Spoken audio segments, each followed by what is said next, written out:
In recent months, there's been growing interest in the potential release of the GoPro Hero 10.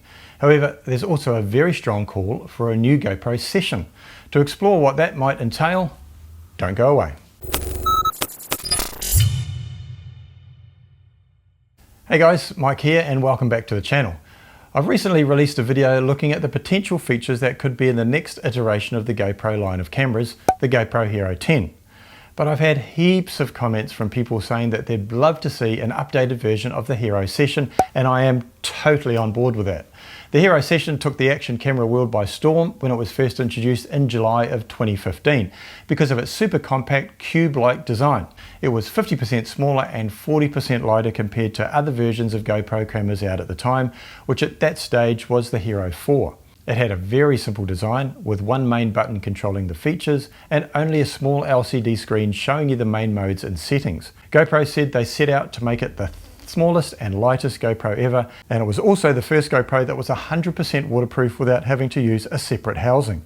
When the Hero 5 came out a year later in September 2016, GoPro introduced an updated session, the GoPro Hero 5 Session, and this was capable of capturing up to 4K video at 30 frames a second. So this super small form factor, robust design so it could take the knocks, waterproof feature and ability to shoot high quality footage meant that it was the perfect choice for all sorts of uses, from extreme sports to weird and wonderful unique vantage points and also vlogging. In fact, the first 20 or so videos I made for this channel when I focused on travel vlogs and adventures were all done on my Hero 5 Session.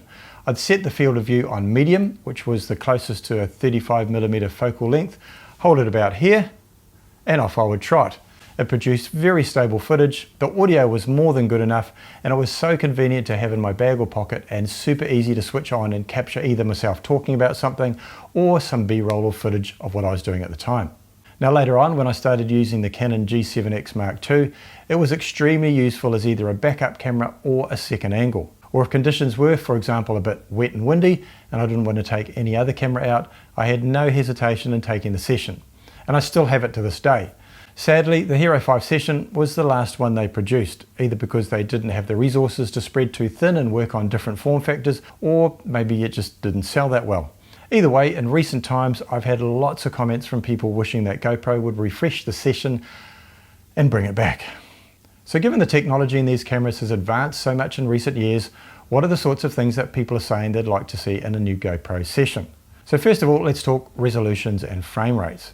In reality, they don't really need to change, as it already shot up to 4K. However, we all know that not all 4K is equal. It depends on the sensor size and therefore the size of the pixels.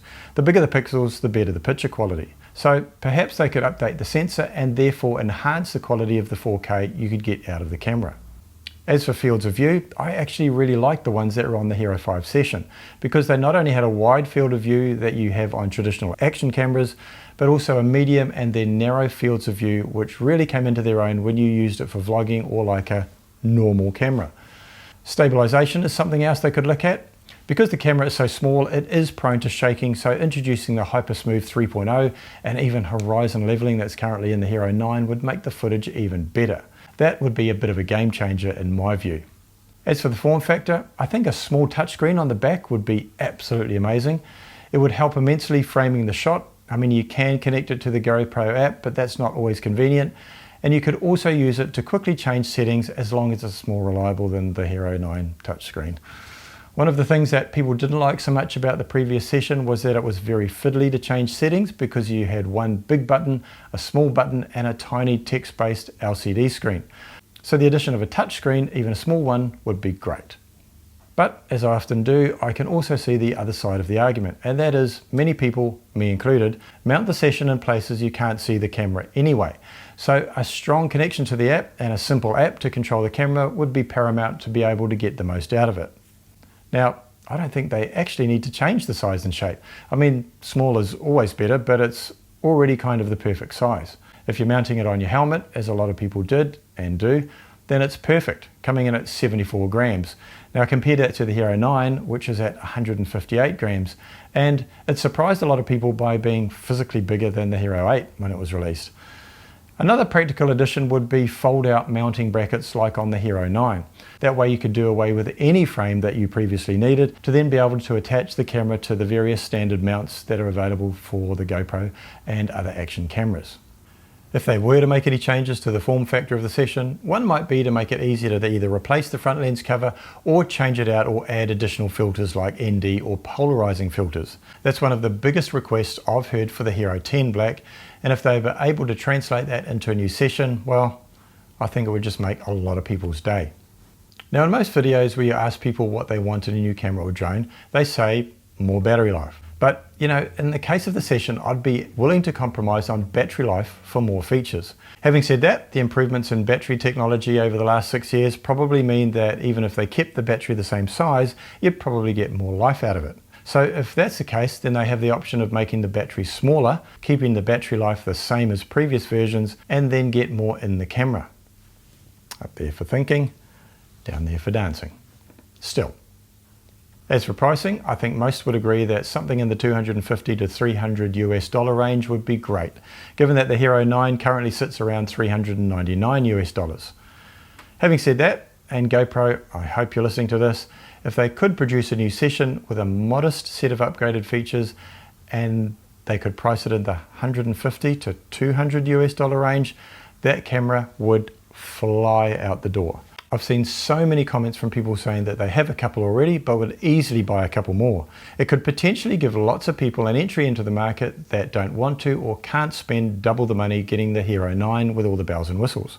It'll also give GoPro the opportunity to compete at the budget end of the market, because at the moment DJI have their current Osmo Action out there selling at $199. Interestingly enough, the Session cameras are selling at pretty much what they were when they first came out, in some cases more, because people still want them and they're getting harder and harder to find.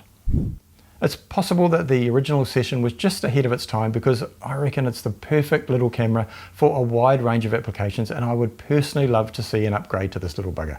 I really hope GoPro have the capacity to do something a bit different, because they've kind of got all of their eggs in one basket with the current GoPro 9 and the traditional form factor that they're working with.